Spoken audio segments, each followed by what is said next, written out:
FYI, everybody, if Melody does not have a confirmed seating space in the Milonga, all hell breaks loose. I'm just kidding.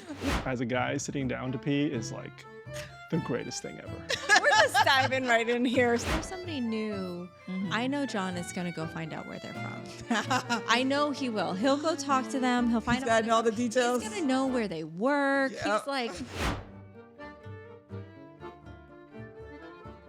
Welcome back. Welcome back to the team and to everybody listening. We are now in our official season 2. My name is Amanda. I am not Melody. My name is Amanda. No, you almost said Mona. No, I almost said Melody. I'm not Mona. If anybody gets that reference. Yes, I'm Melody. Okay, and behind the camera we have... I'm Jon. Nice to see everyone again. And we are the founders of Vienna Tango School. VTS. VTS, a tango school in Vienna, Virginia. Not Austria. Not the cool. It's still cool, just in a different But I way. think we've been confused many times. Yes. Yes. But Vienna, Virginia, and we're just focused on growing tango in the Yes. Northern Virginia, DC area. We started probably in the spring, I think March. February, March. Late February. Late February. Yeah. And we started with a class, and then we decided to expand, and now we have 3 classes and 2 milongas and a podcast. So it's been quite the journey. Yes. And I think one of my favorite parts of our project together has been this podcast, because it gives us a chance to have open kimono, as you love to say, Melody, and just talk about all the things that we maybe gossip about or think about or murmur between, a friend or two, but never openly discuss as a community. Things that maybe voicing thoughts and opinions of maybe people who might be more afraid to speak out loud. Yes. Yeah. Well, and talking about like being really intentional with our actions, both as organizers, teachers, but also members of the community, right? Yeah. So although it's not always that deep, sometimes we go a little bit lighter. Yeah. So, but today we have, I think, a really good topic. So a while ago, I had asked, and this was after one of our events, I had asked, what do people generally expect of organizers as an attendee of an event? Right. So, and we got a lot of responses to this question. Interestingly, a large number of them are actually organizers themselves, right? Either of larger festivals or marathons or local milongas. And I do want to share the backstory of why I asked this question. Because we started Abrazo first before Vienna Tango School, and then we had Tango Ocho. And Abrazo is our monthly Milonga. Yeah, Abrazo is like our first event, first Saturdays. And we crafted this space intentionally. We've talked about that. Go watch the Open Kimono episode, I think, if you want to hear a little more about that. But the one thing that struck me is that sometimes it seemed, and maybe it was just my perception, that people would attend the event and it seemed like there was an expectation that we have to dance with them, which that's fine. As longtime members of the community, we do try to dance with people like across the whole community if we can.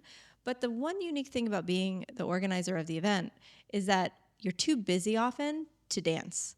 Right. So you have like all of these people coming into your space. You're trying to make sure that they're having a great time. But it also means that like maybe 50 people, you're trying to say hi to all of them. Right. And if there are 25 leaders, is it really feasible that you could dance with everybody? And is that actually an expectation? Which is why I put this question out. That was one of the things I was kind of curious about what they would say. And we got a lot of responses. So, but I don't know if that was your experience. I really like this question that you posed for a slightly different reason. And I think when you start organizing in tango, you start with an idea, and maybe the people around you informs this idea, and then you just start doing this thing. But then after a while, it's like, well, is the thing that I'm offering what people want? And so this question also, I'm curious, and I know we actually got a lot of responses from people from around the world. Yes. But I'm more curious about the people that live in the DC area, DMV area. What do they expect of us? What do they hope to see when they come to our events? So maybe after you've seen this, like, message us or comment or send us, comments on this video, because we want to serve the community at the same time. So we have our great ideas, but if it doesn't align, then, there's always opportunity to adjust. Yes. Well, and I think like we tried to craft something. We had this idea. We're like, okay, we're going to make this thing, and hopefully people show up and love it. But also part of it is like from our own experiences attending events, right? And we might have vastly different expectations ourselves as attendees of events. And so maybe I think actually it's what surprised me the most, because if I go to an event, my personal expectation is like that hopefully there's a place for me to sit.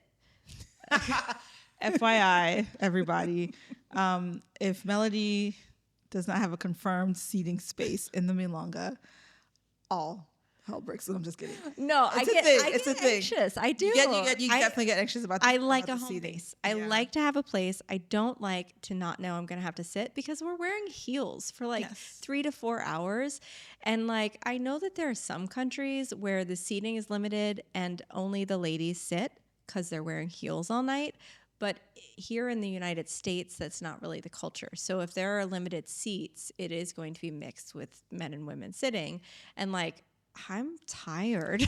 Like, I want to know that I'm the complete opposite. When I show up, I just want to just find some corner and put my things down and just like move around. I hate having a base because then I have to return to it. But I like being able to like go sit with these people, go sit over there, go stand over here. Like I like to move around the room. I don't know. How do you feel, John? Sometimes you're like our middle person. Yeah. You balance our two extremes. Yeah, so I thought it was a great question as well. Having been a long time attender of events and not a host, from that perspective, I don't know that I've ever felt like just going to a Milonga and paying the entrance fee, there was some inherent contract where I was given access to dance with the organizer. That was never part of it, and I don't think I've ever had any conversations where I assumed people thought that that was part of the equation. But now, having our own event and organizing, it's definitely very, very different. And I know we talk about this a lot. When we have our own Milonga, it's a very different thing, right? We're working. We can't really just sit down and enjoy it, which isn't to say that I don't enjoy hosting a Milonga. I very much do, but it's very different than just attending a Milonga, right? I'm keeping an eye out, making sure people are having a good time. I'm checking to make sure the water cooler has water in it, right? Like, is there toilet paper in the bathroom, right? Like, is there like weird bits of stuff on the floor, or like food, like, or is the floor sticky? I just always wondered how the bathroom always stayed clean. I didn't think about this, but clearly John has been going and making sure this happens. So thank you, John. Oh no, I obsessively go into the bathroom and put the toilet seat down for the men that are choosing to not do it after themselves. So I'm just gonna throw it out there. If you're using the toilet and you put it up, just put it back down. Better yet, just sit. Just sit down. Like the Germans have the right culture here. Okay. Conversation, guys. Next podcast. Well, sure, maybe, but I just want to say, legitimately, like, as a guy, sitting down to pee is like the greatest thing ever. We're just diving right in here. I'm just. It's okay.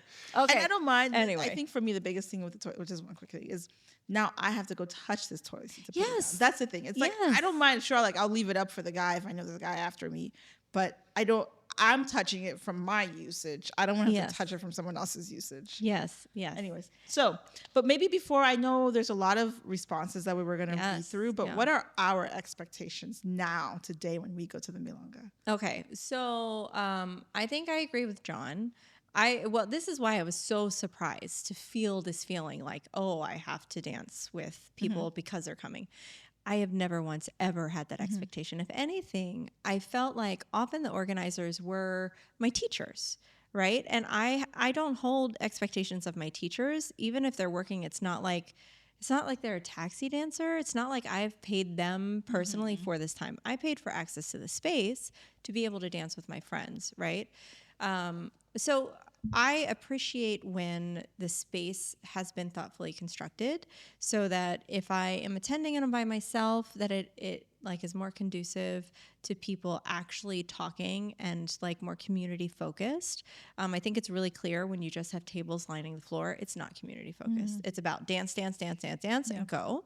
But if you have tables set up next to each other in a way that encourages communication, I think it's a little more community focused. When I've been overseas or in other communities and the organizer took the time to say, oh, are you new or do you live somewhere else?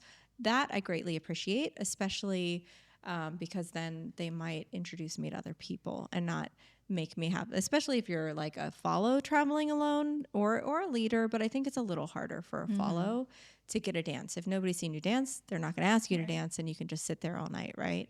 That's definitely one. That was like 5. It was 5, sorry. And then water. Like there has to be water. And I have been to Milongas where there was literally like a pitcher that was empty.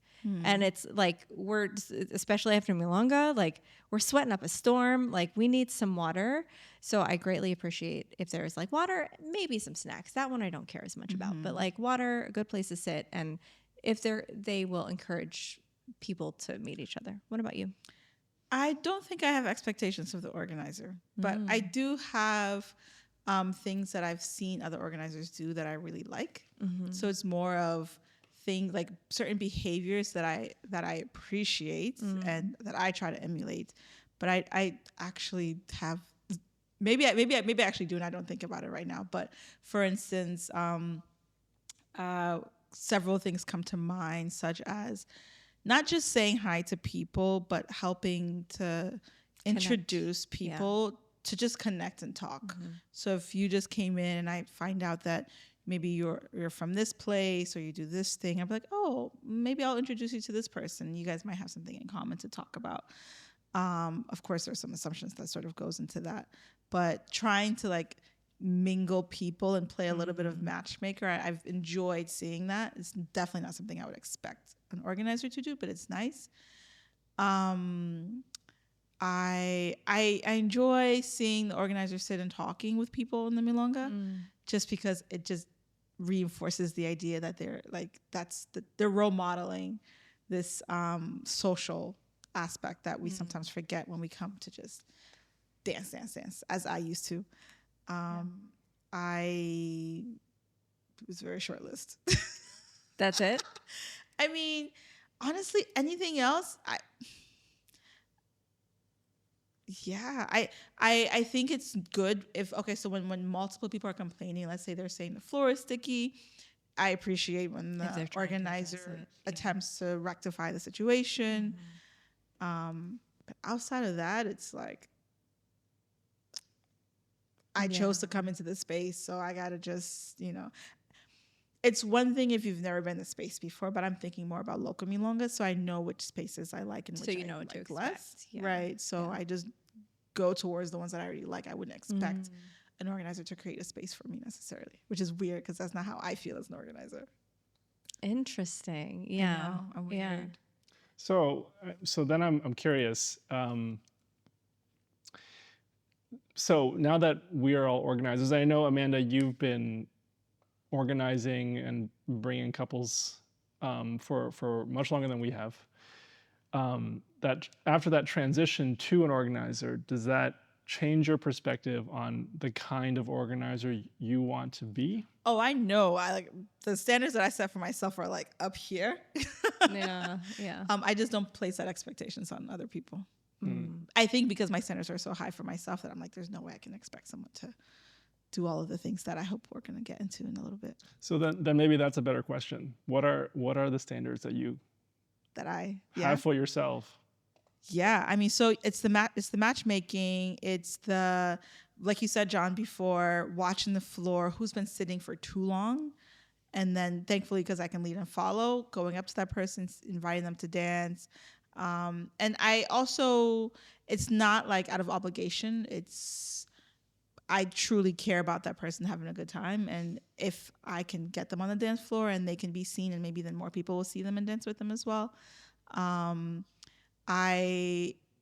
really like like the decor of the Milonga, and like I know ambiance. you guys, the ambiance that's set. I know you guys always, you don't fight me against it, but I'm very adamant about the themes, just because it like it creates this like mode that invites everybody to come in and be together and unified on some front about something. So I enjoy a lot to put a lot of work and thought into that. It makes a special feeling too. Yeah. Like if everybody actually does do the theme, not that we're saying like this is mandatory, but like Ramu's all white milongas are one of my favorite things. I think it just has a special feeling to it. So like when people show up and they're like, oh, we did it, like, I don't know, it's more fun. Yeah. You know? I think so. Yeah. I think I remember we had in the beginning, it was like how much food is too much food, but I've always had at all of my events, whenever I organized a meal, I think meals are really important to have because it's also another common ground for people to socialize around. So I really am adamant, and I enjoy when we can provide food for people. I guess music to some extent, right? Like you want to make sure like you're thinking critically about the DJs that you're bringing, because it makes or breaks the event. Being able to have, at the bare minimum, good music to dance to. Yeah, which we've had a lot of conversations about this, because there will be times that like a DJ is proposed, but maybe not everybody's heard that DJ. And I'm like a hard pass. I'm like, I don't care what Even their when reputation I tell you is. they're good, you're like, I'm like, I haven't heard them. So which is fair. Because we have gotten feedback before about some of our DJs. Sometimes it's amazing. And sometimes we've had feedback like, oh, I just don't want to go because that person's DJing, right? So it's hard. That part is really hard. Although I will say our last DJ was phenomenal. Loco? Yeah, that was Amazing. Yeah. actually, speaking about DJs, as an organizer, having also been a DJ, okay, maybe that is one thing I expect for the organizers to pay attention to the DJs, check in with them, make sure they have water, drinks, food, however long the event is, because a lot of times you forget about the DJ. Yeah. And then they're just like, I can't move. I can't. Yeah. And what about you, John? So I think similar to you, Amanda, I have high standards for myself. I think the aspect I didn't anticipate, and I talked with you a little bit about this just recently, that there's a certain level of visibility that being an organizer gives you, that invites critique and judgment and criticism from the rest of the community. Yeah. And so I didn't anticipate that, and totally makes sense, 100%. So I don't know if it's like a existential issue that you know and I don't want to say I'm struggling with. I'm okay with it, but it just surprised me. That's all. But I do think that as an organizer, I think there are things that I would like to inspire in the community, and not necessarily expect the community to just give me. Does that make sense? Like for example, I don't want there to be this idea that, hey, I have a Milonga, so people should just come to my Milonga. Like that shouldn't. That's not enough. Right.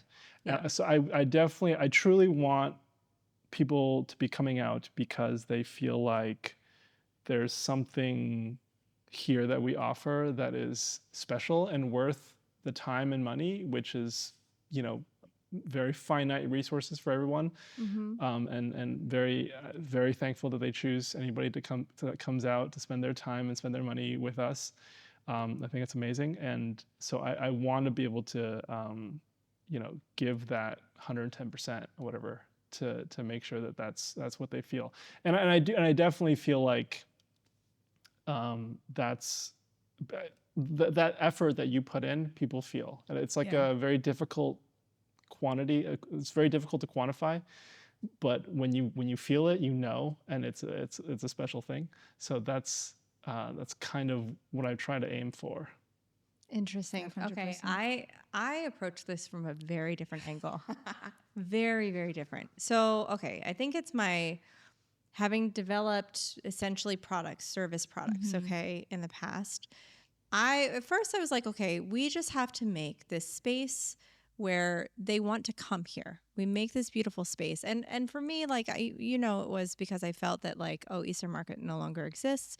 So I want to fill that hole. Like I want that community space, right?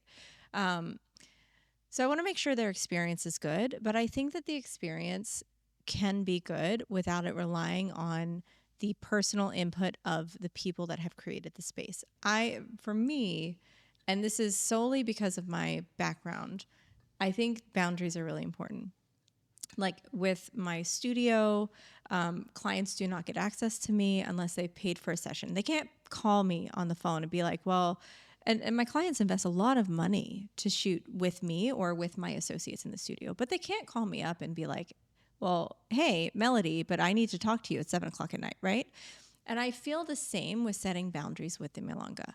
I feel like we've created the space, we've created the atmosphere, I hope. We've put a lot of work behind the scenes, a lot of resources behind the scenes, and we will be absolutely friendly and welcoming and hosting, but there is a boundary. And especially, and I know it's a very different equation for leaders, but for follows, like, we can get damaged dancing with people.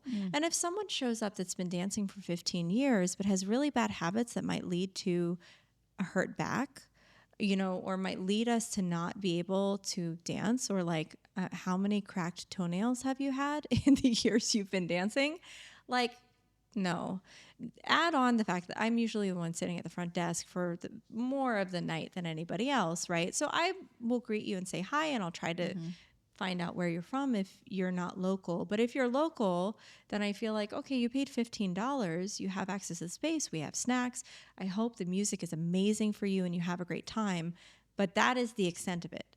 And I think that boundary piece is really important, because otherwise, like, there is some onus on the organizers to dance with everybody, because like, oh, if they're not having a good time, I got to go dance with them. No, I'd go introduce them to somebody. Yeah, but I don't think it's like to say, like I said before, right? It's not an obligation. It's something where, like, for me, dancing with another person is very similar to talking to them and getting to know them. So it's like, it's much more intimate to me. It's far more intimate. Well, what I mean is, like, if I've never danced with someone before, if like I'm open to dancing with, because it's like, oh, I think that there's something to enjoy in almost every person that comes to dance with Milonga. There's obviously going to be some dangerous characters that, like, I will never go near, because I just know we're gonna fall. I'm gonna be watching the dance floor like a hawk, making sure we don't run into people. But aside from that, even if it's like we're just like hopping in space, or we're doing the same front ocho, or it's a little bit uncomfortable, but maybe they have some pushing kind your of shoulder all the way back. Yeah, and I think there are a lot of leaders that do that, and maybe I've also developed a bit of like a defensive dancing style if I am faced with that. So like I can manage my body if the leader for the most part is like pushing or pulling in certain areas. I know how to like deactivate certain parts, so that way I'm not hurt and we can still like move together, because I'm not going to teach them on the dance floor. They may never learn again. But they're not like a bad person. They're not doing it because they're trying to control you. They just haven't learned how to do it the right way. I think you can feel a little bit that difference in like in the character of the person. I'm curious though. So like you're saying, okay, if I see somebody sitting, valid, maybe I'll go dance with them. But what about, because this has happened at Abrazo, that sometimes people come maybe for the very first time. We've been going for over a year at this point. They come, they pay the money, they see me go out to do something, and they follow, and there is clearly a very clear expectation where this person has never capaceo'd me, right? Ever. Honestly, I would just ignore that until if I'm ready to bite, I'll bite. If not, I'll just, hey, how are you doing, and just keep on moving. I think I'm after so long, we're all used to receiving cabaseos, that unwanted cabaseos, and so it just becomes like a gloss over. I don't care if that's your expectations. That's not my expectation, so it's not really bothering me per se. But I think that was actually the the origin of this question. I see. Is like, because I was flabbergasted, because I was like, wait a minute, I've never shown up at a Milonga and been like, well, I gave you $20. Yeah. Where's my tanda? Yeah. You know? So like, that's really where it came from, because I think we've covered everything else. Like we want people to have a great experience, but this is why I'm saying boundaries. If your great experience hinges on dancing with the organizer, is that what you're paying for? How many people do you think really shows up and does that? No, I think it's a small minority. It's a very small minority that we're spending on. Yeah. Well, there's an exception though. There is one exception, and I think that when somebody has come from out of town, in particular, like, I'm much more likely to dance with them if they've come from out of town, because I do want to be extra welcoming. But I think specifically talking about a local dancer that's been around in the community for a really long time, that shows up with an expectation. Yeah. So, but I will say that actually most of the people that have traveled in didn't have that expectation, because they're like, oh, you're organizing, you're busy, you're not, you know, and I appreciate, I will say, I really appreciate the people that are like, hey, are you hosting tonight, or do you think you'll have time to dance later? That I greatly appreciate. And I'm very honest when I'm like, I'm not really sure. I'll just have to see how it goes. I swear we're so different, Melody, because if someone asked me that question, I'd get irritated. Oh, really? Because I'm like, you're already implying now that, like, that even if I wasn't hosting, why, like, you would never ask that question to someone, period, unless maybe if they're DJing, and then maybe you'd say, oh, are you dancing? But even still, it's like, don't ask the question. Just see if I'm available and we happen to come and say, oh, we'll dance. If not, then we don't dance. Like, if you walk up to me and you say that, I will likely have a smart ass comments. Oh, see, I take that. I actually don't mind this. I don't mind if people are trying to softly indicate that, I did want to try to dance with you, but they don't want to put you on the spot with a cup of say. So I feel like it's a nice opening. But then they put you on the spot verbally too, though, because then you're like, oh no, sorry, I don't have time to, like, that sounds worse. Now I have to be the one to come up with something to say, because sure, I could always find time. Now I know for sure you want to dance with me. So now it's like here in my front of my mind, like, I didn't do this thing that this person clearly wanted, although I understand that they understand, but they really don't, because they explicitly said it to me. Oh, yeah. I can easily ignore a look, but I can't ignore a verbal ask that. I can. That boundary, if it's like, if I was like really like, oh no, I don't want to dance with this person. If they were doing like lifts in the middle of the floor, okay, I would just be like, oh no, thank you. That would be it. I wouldn't even address whether, but if it was like anybody else that isn't doing insane stuff, like, probably I would just keep it in the back of my mind. Oh, they indicated they were interested. So can I try to be open? Because, like, yes, there is something to be found, but it bothers me when there's an expectation. It bothers me if there's like, I came here, so you owe me a dance, So that really was the thing. Should we go over a couple? Yes, I really want to hear what other people had to say about their expectations. Yeah, so I think we got some really nice, I think there was a large consensus that was just saying, like, I like when I'm greeted, like, some recognition, I think is really nice. Maybe some personal interaction when people go around to tables, which I think you're amazing with this. I think Jon is really good at this too. I personally am very shy and reserved, so I'm definitely not as good. I don't feel that good at this. I don't know what you're talking about. Really? Oh, I think you're amazing. Jon, you're really good at finding the followers that have, for like throughout the night, not been dancing, and like getting them up on the dance floor and talking. Like, if there's somebody new, I know Jon is gonna go find out where they're from. I know he will. He'll go talk to them. He'll find out all the details. He's gonna know where they work. Yep. He's like, where like I just don't. I'm just more reserved. Like, if people come talk to me, I am never going to be like, go away. Right. I am very friendly in that, but I'm not that. I'm not the person. That's why we balance. Yes. We balance each other. Yeah, 100%. Yeah. Go team. Yeah, go team. Jam team. Yes. So from some organizers, from the other organizers, they gave very organizer answers. Okay, they said the things like temperature, the navigation, roll balance, bathrooms, snacks, hydration, the things that they're thinking about. I forgot to say the hygiene. It's my dream as an organizer, which I haven't yet done, so maybe it's on my bucket list. I want to have, like, you only really see this at the festivals and the marathons, where in the ladies' room, there's like the spray-on deodorant and the hairbrush and the hairpins and the tampons and pads and the nice mini toothbrushes. Sometimes even the mouthwash. Like we don't have space in our bathroom. I need to show you my Amazon cart because I was putting it together today. Today, yes. Okay, so we're gonna have this at the next Milonga. Yes, because actually, we were at a commitment ceremony and there was a little basket in the bathroom that had all of these things, and it was like, oh, they even had Tylenol. Wow. And I was like, oh, that is so thoughtful that if you need anything, you can just grab it. Yeah. And also, like, we've totally all been at the Milonga where our partner really needed deodorant. And you don't want to say anything, but like maybe between songs, you'd be like, oh my God, wasn't this so thoughtful? Did you see that they put deodorant in the bathroom? See, that's why I can't trust. But maybe that's a topic for another episode. So basically we're saying how you can let people know. Yeah, we'll talk about that one later, I think. People so there's different answers for local milongas and then larger events, of course. And I think like larger events and festivals, there is only so much an organizer can do, right? They can try to balance it, but that's where more like the logistics are more important. Right? Yes. The bathroom hygiene products, the floor, the temperature, But hopefully if you're doing a larger event, you're at a space that actually can manage those types of things.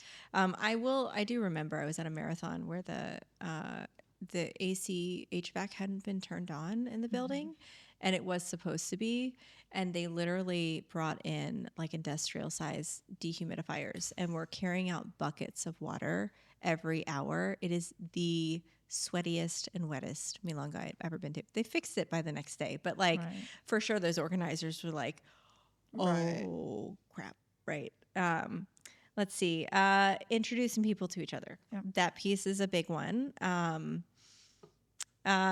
Feedback. If an organizer asks for feedback, so about their event, like, did you enjoy the event? You never have to ask for feedback because people who have feedback will always give you feedback. But what about the people that want to give feedback but they're not as direct? Yeah. So this is our opening to everybody. Yes, you're more than welcome to message Vienna Tango School. Yes. Page. Yeah. And just let us know what you think about our events. We won't hold it against you. Yeah, absolutely. Drop a comment down below. I mean, don't call us out publicly. Send us a message so we can address it. And then there's another one that in some private conversations we were talking about. And I think there's another episode tied to this, but creating a safe space.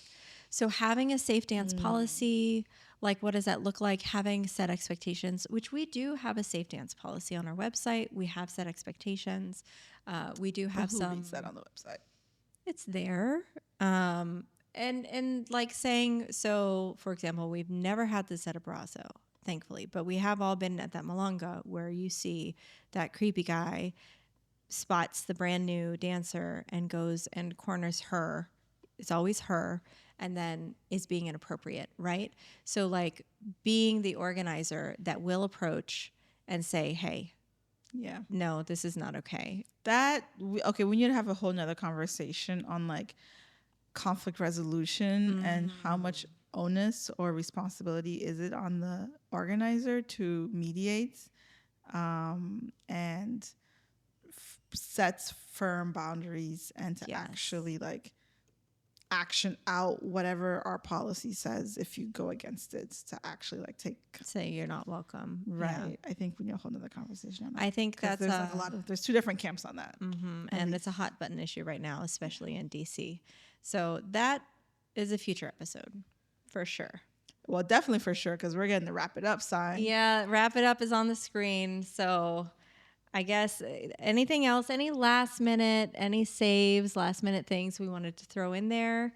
I will just say, as an organizer, I'm really grateful to everybody that does show up, because every single Milonga, when it's like 15 minutes before, we're like, is anybody going to show up? And then one person shows up, we're like, there's a car pulling in. Someone's here. They're here. Like that joy of like one person showed up, and then everybody comes and you're like, okay. Yeah. And truly like it's seeing a lot of people have a great Yeah. time, that is so satisfying. So like, even if we don't get to dance the single tanda, because that's not what it's about, watching Right. people have a good time, that part is amazing. And feeling like we're making that space in the community for it to happen, that part is incredible. So I'm grateful. Agree. Yeah. First of all, I just want to say thanks to all our listeners and our viewers. It's great to be back. And if you haven't, please subscribe and like this video.